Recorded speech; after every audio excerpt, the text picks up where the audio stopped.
لە ڕێگاداین بۆ گوندی گامێشتەپەی دەشتی شارەزۆر 7 ساڵ پێش ئێستا لە شەوی 8 لە سەرنۆی شوباتی 2003 شەمشەمە کوێرەکانی ئەنسارول ئیسلام لە کاتی بەرقەرارکردنی ئارامی و بنیادنانی سەقامگیری لەم ماڵەدا هەریەک لە شەوکەتی حاجی موشیر و سەردار غەفور سلێمان و حکمەت حاجی عوسمان شەهید دەکەن.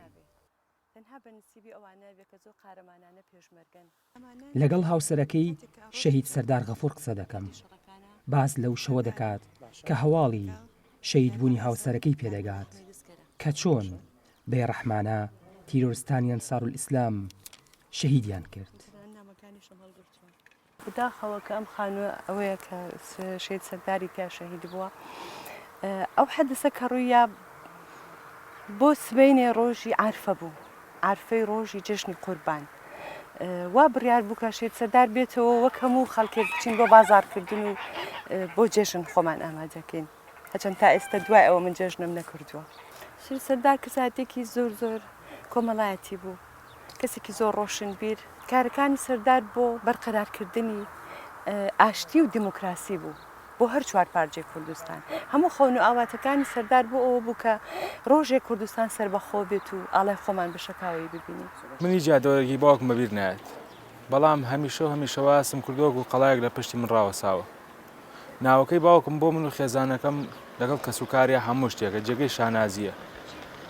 ئێمە سوپاسی باوکمانەکەین کە بەرزترین پلەی مردنی هەڵبژاردوویش مردنە لەسەر خاک و نیشتیمانەکەی خۆی. مام ساڵح شایەت حاڵە لە ڕووداوەکەی شوباتی ساڵی 2023 گوندی گامێشتەپە خاوەنیە ماڵەیە. ئەو دەڵێت ئەو شەوە تیرۆریستان وە کاری هەمیشەییان ئارامی ئەو ماڵەیان تێکدا کە شەهیدان شەوکەتی حاجی موشیر و شەید حکمەت و شەید سەردار دەیانویست ئارامی و ئۆقرەی لە ناوچەکە جێگیر بکەن. دەژڵێت هەرەو شەوە چوار لە خانەوادەکەی لەو ڕووداوەدا شەهید دەبن. مناڵەکان هەموو لێ خڕبین. دووسێ کوڕی ئامۆزاش بۆوان شار هاتن تەلەبە من لەگەڵ مناڵەکانە ئەوەش دانیشتن.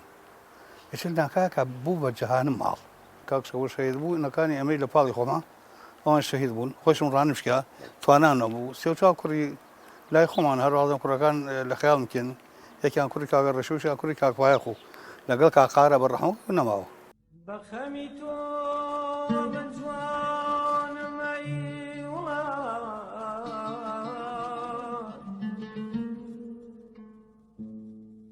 شەهید حکمەت حاجی عوسمان لە ساڵی 1963 لە گوندی عەنەبی هەڵەبجە لەدایک بووە. لەبەر لێهاتووی چەندین پلەی پێشمەرگایەتی بڕیوە. ساڵی 1996 کراوە بە ئەفسەر لە ئاسایشی سلێمانی، پاشان کراوە بە لێپرسراوی ئاسایشی سیروان. لە شەوی 8 لە سەرنۆی شوباتی 2003 لەگەڵ شەهیدان شەوکەتی حاجی موشیر و سەردار غەفور شەهید دەکرێن. شەهید حکمەت کە باوکی منە پیاوێکی سادە و خاکی، پیاوێکی نەرمونیان، پیاوێکی ئازا، پیاوێکی ڕۆحسووک لە ناو برادەران، هەم باوکێکی نەرمونیان و باوکێکی خۆشەویست بوو بۆ ئێمە.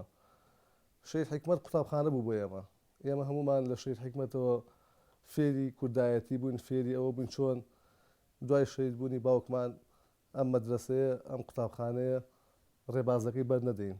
فێری ئەوە بووین دیفاع لە خاک و وەتەن و نیشتیمانی خۆمان بکەین، پارێزگاری لە ڕێزەکانی کورد و لە یەکێتی نیشتیمانی کوردستان بکەین.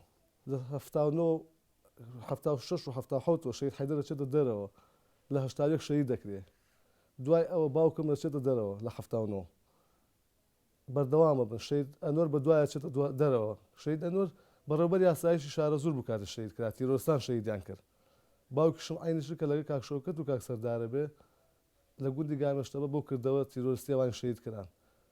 حاجی عوسمان هەموو کادەما ئەڵێن لە هەڵەبجە حاجی عوسمان پیاوێکی زۆر گەورە بوو کە توانی کوڕەکانی نەوەکانی پەروەردە بکات بۆ ئەم وڵاتە لە پێناوی یەکێتی و ئەم کوردستانەدا یانی کوڕەکانی بەخت بکە، کەم کەسێ بتوانێەوە بکە. تەنها شاخ و شەهید و نانوت هەر ڕەژن و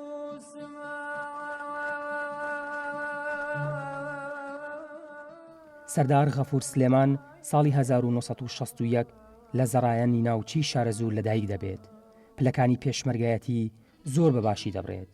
دەبێتە فەرماندەی فەوج و فەرماندەی هێزی دوی مەڵبەندی ڕێخستنی شارەزوور و لێپرسراوی ئاسایشی هەڵەبجەی تازە و چەندین پلەی دیکە. بەڵام بەدەستینە حەزانی ئارامی و تیرۆرستان لە شەوی 8 لەسەر 9 شوباتی 2023 شەهید دەکرێت. ئاوار عەلیگەلی کوردستان، گوندی گامێشتەپەی دەشتی شارەزوور.